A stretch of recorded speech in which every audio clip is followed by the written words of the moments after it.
तुलसी जी की कहानी। कार्तिक के महीने में सब औरतें तुलसी माता को सींचने जाती।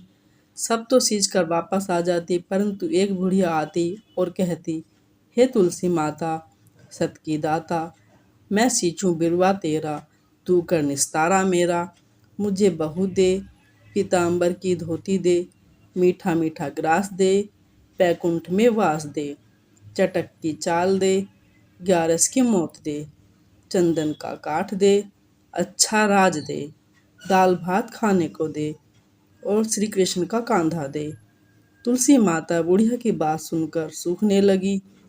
तो भगवान ने कहा कि हे तुलसी माता, तुम सूख क्यों रही हो? तुलसी माता ने कहा कि मेरे मन की मत पूछो। तब भगवान ने कहा, अगर मैं ये बात नहीं पूछूंगा तो कौन पूछेगा? तब तुलसी माता ने कहा कि एक बुढ़िया रोज आती है और मुझसे ये सब कहती है। मैं सब बात तो पूरी कर दूं, लेकिन श्री कृष्ण का कंधा कैसे दूं? तब भगवान बोले कि जब वो मरेगी तो मैं अपने आप कंधा दे आऊँगा, तुम बुढ़िया से कह देना। उसके बाद बुढ़िया माई मर गई। सारा गांव इकट्ठा हो गया। जब उसे ले जाने लगे तो वो किसी पर न उठी। वो इतनी भारी हो गई कि किसी से भी न उठी। तब सब ने कहा कि ये तो इतनी पूजा पाठ करती थी, पाप नष्ट होने की माला जाप भी करती थी, फिर भी भारी हो गई। तभी बूढ़े ब्राह्मण के भेष में भगवान आए और उन्होंने पूछा कि ये कैसी भीड़ है। तब सबने बोला कि ये बुढ़िया मर गई है, लगता है इसने बहुत पाप किए हैं, इसलिए किसी से नहीं उठती है।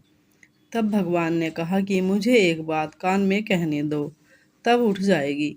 भगवान ने उसके पास जाकर कान में कहा कि बुढ़िया माई, अपने मन की निकाल ले, पीतांबर की धोती ले, मीठा मीठा घास ले, बैकुंठ का वास ले, चटक की चाल ले, चंदन का काठ ले, झालर की झंकार ले, दाल भात का जीवन ले, कृष्ण का कंधा ले। ये बात सुनते ही बुढ़िया माई हल्की हो गई। भगवान अपने कंधे पर उठाकर ले गए। उसे मुक्ति मिल गई। हे तुलसी माता, जैसे उसको मुक्ति मिली वैसे ही हमारी भी करना। जैसे भगवान ने उसे कंधा दिया वैसे ही हमें भी देना। जय तुलसी माता।